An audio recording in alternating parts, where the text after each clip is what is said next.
Wer von euch kennt es nicht? Ihr habt eine Abfahrt im Bikepark gemacht oder seid gerade in den Alpen auf langen Abfahrten unterwegs, kommt unten an und die Hände, die tun so richtig weh. Ihr könnt kaum die Finger aufmachen. Schmerzen beim Radfahren gehören für viele leider dazu. Das muss aber nicht so sein. Wie solche Schmerzen in den Händen entstehen und vor allem, was man dagegen machen kann, das schauen wir uns hier heute an. Wir sind in Koblenz bei Ergon und lassen uns heute erklären, wie man Schmerzen beim Radfahren in den Händen in den Griff bekommt.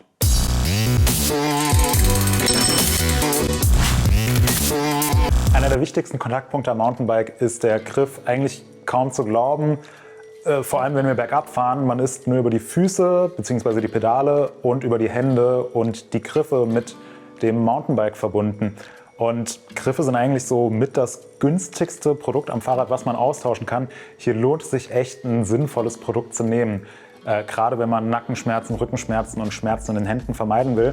Und damit ich das euch heute nicht alleine erkläre, habe ich hier eine Expertin an meiner Seite, Dagny von Ergon. Du bist absolute Ergonomie-Expertin und beschäftigst dich Tag ein, Tag aus mit der Ergonomie und den passenden Griffen am Mountainbike. Was sind so deiner Erfahrung nach die typischen Beschwerden, die auftreten können? Ja, du hast es eben eigentlich schon erwähnt. Zum einen haben wir die Schmerzen oder die Bereiche im Nacken und im Schulterbereich, die häufig vorkommen, und dann sind es natürlich die Hände. Ich würde sagen, wir fangen einfach ganz oben an. Nacken und Rücken, gerade Rückenprobleme ist ja sozusagen die Volkskrankheit Nummer 1, auch beim Mountainbiken. Woher kommen Rücken- und Nackenprobleme beim Mountainbiken? Ja, beim Mountainbiken ist es halt eine große Besonderheit, dass der Lenker sehr breit ist. Und oft ist der Lenker leider zu breit. Das heißt, ich sitze sehr weit vorne und bekomme dadurch eben Schmerzen im Schulter- und Nackenbereich, weil ich eben sehr viel Druck auch auf die Arme habe. Und um das eben zu reduzieren, hilft es immer mal stückweise, einen Teil vom Lenker abzuschneiden und zu schauen, ab wann fühle ich mich denn wohler. Natürlich sollte der Lenker auch nicht zu schmal werden, dann fehlt die Kontrolle beim Mountainbikefahren. Aber da eben einen guten Mittelweg zu finden, ist nicht verkehrt. Das war ja irgendwie so ein Trend, der irgendwie vor 10 Jahren, 15 Jahren angefangen hat, als es auf einmal Lenker gab, die 800 mm, 820 mm breit waren. Und auf einmal sind alle so rumgefahren. Irgendwie so wirklich hat der Trend auch nicht aufgehört. Was würdest du sagen, wie findet man die richtige Lenkerbreite? Woran kann man sich orientieren und ab wann ist der Lenker zu breit? Ja, also zum einen kann man sich natürlich an der Schulterbreite orientieren, aber ich denke, der beste Weg ist tatsächlich, es einfach auszuprobieren. Also wenn ich jetzt einen sehr breiten Lenker habe, dass ich eben, wie gesagt, stückweise immer ein bisschen davon wegnehme und dann schaue, wo fühle ich mich denn, ab wann fühle ich mich hier wohl. Einfach immer ein bisschen Test fahren und dann für sich die richtige Breite finden. Hängt doch so ein bisschen von der Disziplin ab, richtig? Also dass man im Cross-Country schmalere Lenker fährt, bis hin zu Downhill eher breitere Lenker. Ja. Genau. Und da vielleicht auch ein Tipp für euch. Schaut euch einfach mal die Arbeitsgeräte der Profis an und vergleicht es mit euren eigenen Bikes. Ich wette mit euch, an den meisten Rädern sind 780er oder 800 mm breite Lenker dran. Und wenn ihr euch die Bikes von den Profis anschaut, das sind oft 750 oder 760 mm. Es bringt oft gar nichts, einen breiten Lenker zu haben oder einen zu breiten Lenker zu haben, außer Rückenschmerzen. So viel mehr Kontrolle hat man dadurch eigentlich nicht. Lieber eine natürliche Griffposition und dann geht es eurem Nacken und eurem Rücken auch schon viel besser. Und das nächste wichtige Thema sind natürlich Griffe. Und Griffe sind nicht gleich Griffe. Es gibt gefühlt 1 Million verschiedene Produkte am Markt. Was macht deiner Meinung nach einen guten Griff aus? Ja, da gibt es tatsächlich eine ziemlich große Auswahl an Griffen. Fokus Nummer 1 sollte auf der Ergonomie der Griffe liegen. Also ein ganz klassisch runder Griff, ohne Großdämpfung, ohne groß irgendwelche Texturen obendrauf. Taugt vielleicht nicht so viel und fördert eher eben diese Taubheit im Finger- und Handbereich. Und da gibt es jetzt eben je nach Einsatzbereich verschiedene Griffe, wo man eben drauf achten kann. Also wenn wir jetzt mal mit dem Komfort-Mountainbike anfangen, wären zum Beispiel Flügelgriffe eine sehr gute Alternative. Jawohl, hier haben wir ein paar Flügelgriffe. Das ist jetzt unser GA3, unser sportlicher Flügelgriff, der eben fürs komfortable Mountainbike Sinn macht. Und zwar ist hier der Unterschied zu einem klassisch runden Griff, dass ich eben eine größere Auflagefläche habe und dieser sonst sehr punktuelle Druck auf eine größere Fläche verteilt wird. Wichtig ist dann hier noch, dass man eben darauf achtet, dass der auch richtig eingestellt ist, dass man eben hier den Unterarm in einer Linie zum Handgelenk hat. Denn wenn ich den Flügel jetzt zu weit nach unten drehe, knickt mein Handgelenk wieder ab und das fördert eben wieder die Taubheit im Finger- und Handbereich. Was bringt dieser Flügel an der Seite, beziehungsweise was ist das Problem, wenn man so eine Auflagefläche nicht hat, wenn der Griff zu dünn ist? Genau, wir haben einen sehr sensiblen Bereich auch in der Handfläche. Und zwar haben wir ziemlich weit oben liegend den Ulnonerv, der eben abgedrückt werden kann, wenn man dazu punktuell drauf drückt.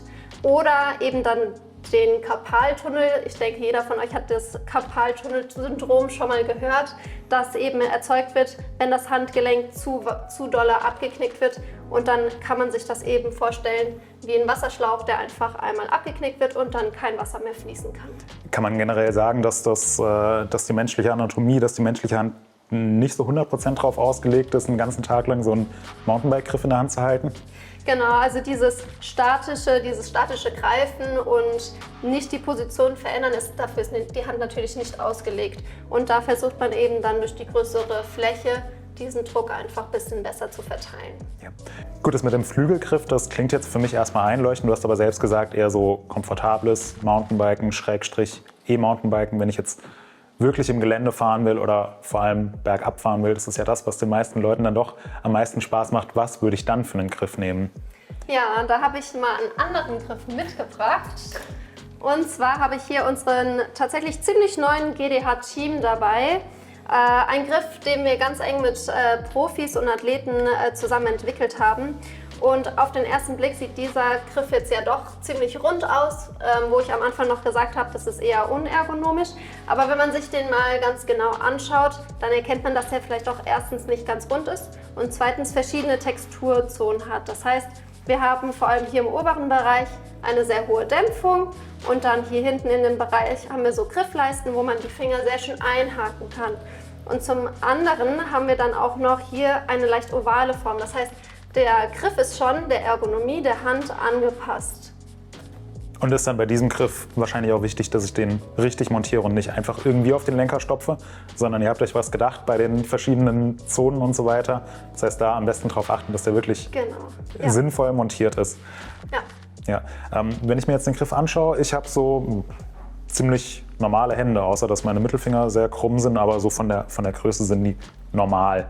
Ich fahre immer Handschuhe Größe M. Sollte ich bei Griffen auch darauf achten, dass die zu meiner Hand passen, oder ist da Griff gleich Griff?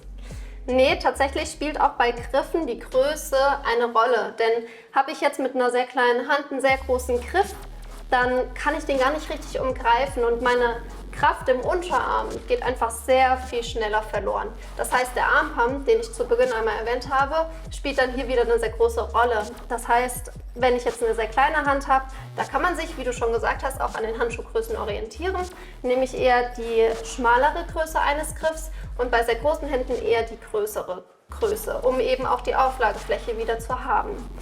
Da spielt allerdings auch eine Rolle einfach das Empfinden, das heißt einfach im Geschäft mal anfassen, mal anprobieren, wo fühlt man sich wohler. Es gibt auch Fahrer, die mit größeren Händen einen schmaleren Griff lieber fahren, weil sie sich einfach wohler fühlen. Ja.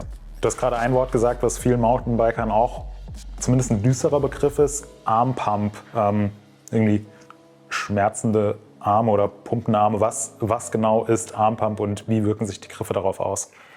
Armpump hängt im Prinzip mit der Griffkraft zusammen. Bedeutet, wenn ich Armpump bekomme, das ist eine Muskelermüdung. Das heißt, wenn jetzt ein sehr großer Griff zum Beispiel bei einer sehr kleinen Hand ist, wie ich eben schon erwähnt habe, dann geht diese Griffkraft, weil der Griff zu groß ist für meine Hand, eben viel schneller verloren und meine Muskelkraft verschwindet eben und dadurch entstehen diese Schmerzen im Unterarm. Das heißt, wenn ich so hier das Gefühl habe, ich kann mich gar nicht mehr am Lenker festhalten, das, was man so von langen Abfahrten kennt, das ist Armpump und das bekomme ich mit einem passenden Griff in den Griff. Und kann man das so ganz pauschal sagen, falscher Griff gleich Armpump, oder ist das vielleicht auch ein etwas komplexeres Thema? Ja, wie du schon sagst, es ist tatsächlich ein etwas komplexeres Thema. Es ist ein Teil davon, aber es gibt eben verschiedene Faktoren, die den Armpump beeinflussen können. In den letzten Jahren sind ja E-Mountainbike-spezifische Produkte echt zu so einem Trend geworden. Gibt es deiner Meinung nach und eurer Meinung nach bei Ergon denn wirklich einen Unterschied zwischen Mountainbike-Griffen und E-Mountainbike-Griffen?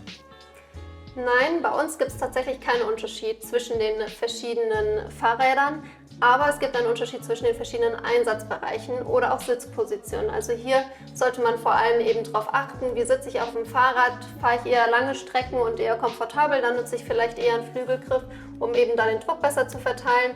Aber wenn ich sehr sportlich unterwegs bin, dann funktionieren alle unsere Griffe sowohl auf dem E-MTB als auch auf dem normalen Mountainbike. Alles klar.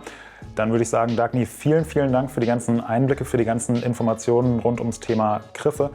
Wenn ihr noch irgendwelche Fragen zu dem Thema habt, dann postet es gerne in die Kommentare. Wir helfen euch da sehr, sehr gerne weiter. Ansonsten verlinken wir euch auch den Artikel, wo ihr alle ausführlichen Hintergrundinfos findet.